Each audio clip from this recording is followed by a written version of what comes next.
all these things about number one, people talk about if you're looking for the common denominator as GE has grown. And I'm interested in this not so much because I care so much about GE, but because of the ideas of management and leadership.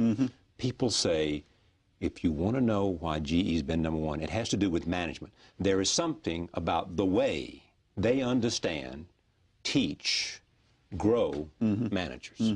Tell me what it is, if it's true.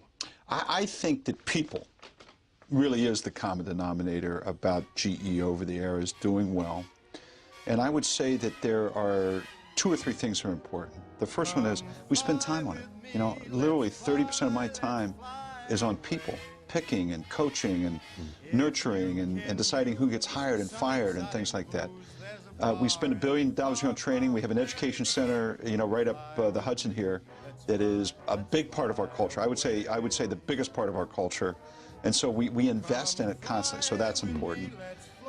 On the other side, I think, are the cultural elements of people. You know, in other words, we have people that believe in performance. We like people that believe in integrity, you know, have to have that in their blood. But the other thing is people have to have a healthy sense of disrespect for history. You know, in other words, you know, really, guys in our company, people in our company get bored if people start talking about the way it was. You know, reminiscing about days gone by and, you know, things like that. You need to have a culture where people want to change, they want to grow, they want to do things differently.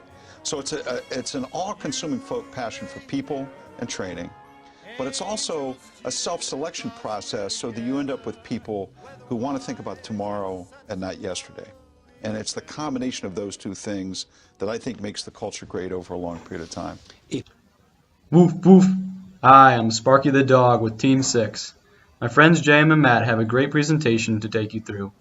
So as Jeff Immelt, the current CEO of General Electric, just mentioned, GE is a success because of their people and fostering innovative solutions to meet global challenges. We have completed a semester-long analysis of the company and found many aspects of GE that makes them a global powerhouse, but also some weaknesses that have resulted in a declining stock price as of lately. Let me hand it over to JM to start things off. Hey guys, so as Sparky said, we're Team 6 and we'll be discussing GE. We'll start off by examining GE's overall mission and vision and where they're experiencing problems in executing that focus. Then we'll propose a new strategy our team recommends along with GE breaks down their long-term mission into a simple equation. They look at what the world needs times a belief in a better way plus a relentless drive to invent and build things that matter equals a world that works better. This means that GE is a global company aiming to solve the world's most pressing issues. Historically, companies that strategize using unrelated diversification typically suffer from diversification discount. In layman's terms, companies that diversify in unrelated businesses have historically been shown to trade at a discount. This slide highlights GE's business units: aviation, transportation, power and water, energy, oil and gas, healthcare, home and business, and capital. You can see some do not fit. Home and business, along with GE Capital, do not fit within the other business units. Similar to the Gillette case, where the Duracell unit did not fit into the company's other offerings. By using the same strategy in units that do not fit, GE suffers from the implementation trap. They settle for operational effectiveness instead of strategy. In regards to the implementation trap and adaptability, like IBM and the Pirates of Silicon Valley, they have an organizational structure that is resistant to change. Okay, so now we will show you a commercial showcasing some of GE's product lines and their vision for innovation. I hope there are some cute puppies in this one. Things are getting kind of boring.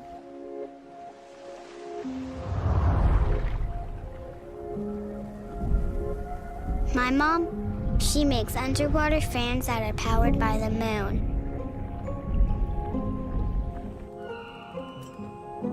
My mom makes airplane engines that can talk.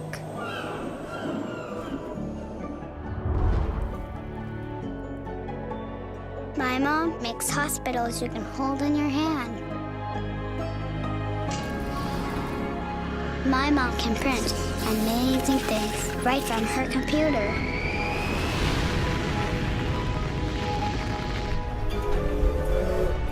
My mom makes trains that are friends with trees.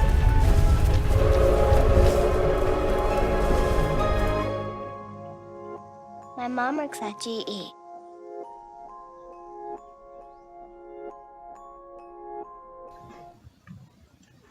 Boo! No puppies? Oh well.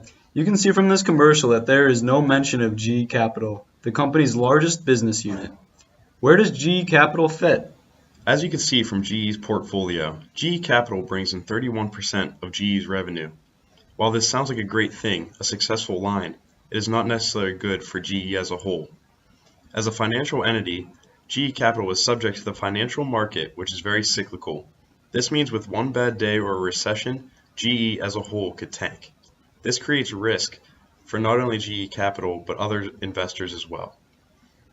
As stated before, GE Capital is a great thing in the fact that they create synergies for themselves. They are just way too big for their own good. This is a Boston Consulting Matrix reformatted to represent GE's business units, market share within GE, and their potential for external market growth. The further left in the quadrant the bubble is, the more invested GE is in the unit. The higher up the bubble is, indicates greater potential for market growth. All bubbles are proportionate in size to revenue generated within GE. This matrix illustrates a few things. First, an eye-opening view of the size and burden of GE Capital as a dog unit. Second is a visual representation of a business that does not fit within the others in the company. This also points out the related linked diversification among GE units. Obviously, the power and water unit needs capital to function, which they receive through GE Capital, a sharing of resources from one side of GE Capital. However, this side of GE Capital fits, whereas the other side does not. The commercial banking and financial services arm of GE Capital exposes the company to massive amounts of debt. With a quick ratio of 0.67, we can see that GE has the worst ability to pay back their short-term debt in the industry. Adding in long-term and other debt compared to overall equity, we see that GE is holding the most in the industry. Normally, this high ratio indicates aggressive financing into overall growth.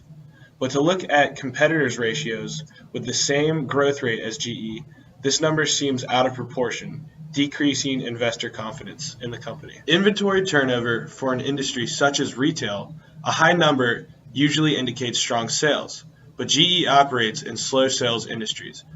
A high inventory turnover rate in these industries, such as aviation, can indicate ineffective purchasing methods within the supply chain. To our team, we feel that this number indicates the GE supply chain is too large, even for a global conglomerate. They rely too heavily on third-party suppliers and lack control. So you guys now have an idea of the problems impacting GE today. Let's take a look at what Team 6 recommends to resolve these weaknesses and threats. We came up with a solution for GE Capital. Steve Jobs once said, "Don't just shape it, make it work." And that's exactly what we plan to do. First, we suggest GE Capital resolves their leverage position by selling off a lot of their lending service, which then they could buy back their debt, creating a better debt-to-equity ratio, encouraging a better cost of capital. This is the refocusing stage. Once completed, GE can focus on related integration by creating strategic alliances and joint ventures to effectively control the supply chain of price variations and delays. When all of this is done, it will hopefully result in a rise in investor confidence, hopefully resulting in a rise in our stock price. We have also formulated a blueprint for GE looking into the future. Mark Hurd of HP says, "If you have a plan that you do not implement, it's worthless." And a big part of your plan is making sure it fits with the external and internal environment. In year one, we plan on decentralizing operations and we'd give employee empowerment. This would spread responsibilities, which will lead to a very lean corporate strategy. Just like the Nucor case, this empowerment would lead to flexibility and more adaptable to acquirers. In year two, we plan on implementing a blue ocean strategy, and also in year two, a strategic acquisition of supply chain. In year three, we plan on spinning off a part of GE Capital, and in year four, plan on buying back debt. Blue ocean strategy is defined as carving out a new market segment. Air quality control is a market that hardly exists, so it wouldn't be hard to gain access. China and Latin America are among some of the worst air conditions in the world. This would hold true to our vision of making the world a better place, make it work better. By doing this, we satisfy Bill Gates' philosophy of making people need you. We could also easily do this by leveraging renewable energy resources that we already have in GE Energy. So far, we talked about the problems facing GE and proposed a strategy to help create synergies among the units. This 7S model will help solidify the proposed strategic initiatives for GE. Strategy: Blue Ocean strategy, creating new markets to compete in. Structure: networked forms to be able to adapt to change quickly, and decentralized operations to integrate acquisitions rapidly.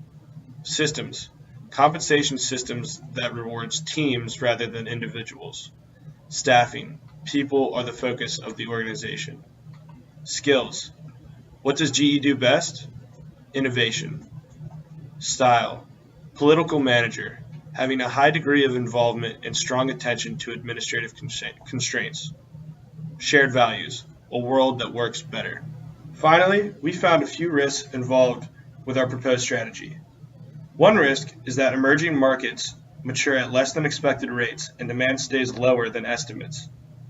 Second would be that GE Capital is a tough sell.